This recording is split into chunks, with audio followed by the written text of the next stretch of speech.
Maja Chwalińska just turned Roland Garros into the kind of underdog story tennis fans dream about, because 2 weeks ago, most people didn't even have her name in the conversation. She was ranked outside the top 100, fighting through qualifying just to get into the main draw.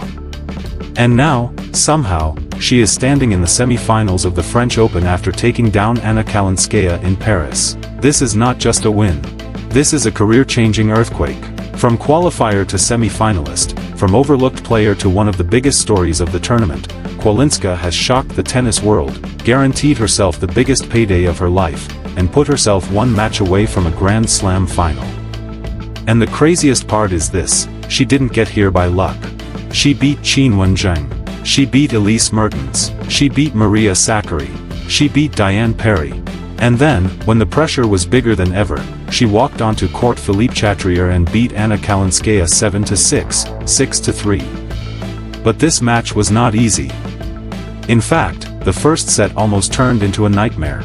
Chwalinska had control. She was flying. She built a huge 5-1 lead, and for a moment it looked like the first set was already over. Paris was roaring, Kalinskaya looked trapped, and Maja looked like she was writing a perfect fairy tale. But tennis can be cruel. Suddenly Kalinskaya started swinging freely, playing like she had nothing left to lose. Point by point, game by game, that 5-1 lead disappeared.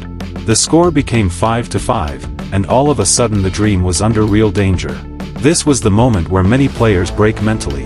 This was the moment where a qualifier, playing the biggest match of her life, could have frozen. But Chwalinska did the opposite.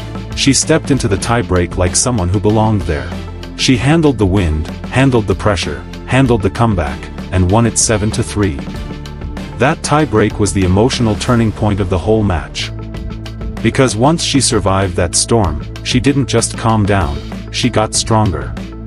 In the second set, Chwalinska broke early, then broke again, and Kalinskaya started looking helpless. At one point, Kalinskaya was even applauding some of Maja's shots, because there was almost nothing else she could do. That tells you everything. When your opponent is clapping for you in a Grand Slam quarterfinal, you are doing something special. Kalinskaya tried to fight back, she tried to attack, she tried to put pressure on Maja's serve, but Chwalinska kept finding answers. Her defense was sharp, her timing was fearless, and her body language said one thing: I am not leaving Paris yet. And then came the final moment. A player who started this tournament in qualifying, a player ranked 114th before Roland Garros, completed one of the most shocking runs of the year and reached the semi-finals. For Poland, this is history. Chwalinska became only the second Polish woman in the Open era to reach the Roland Garros singles semi-finals. And for her personal career, this result changes everything. She has already guaranteed a massive prize of around 750,000 euros, more than 3 million Polish zloty, and she will also receive at least 780 ranking points, enough to launch her from outside the top 100 to around the top 30 in the WTA rankings. That means bigger tournaments, better seedings, more respect, and a completely different future. But what makes this story so beautiful is not just the money or the ranking. It's the emotion behind it.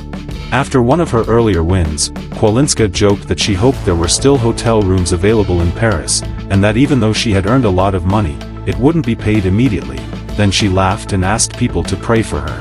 That small moment made fans connect with her even more.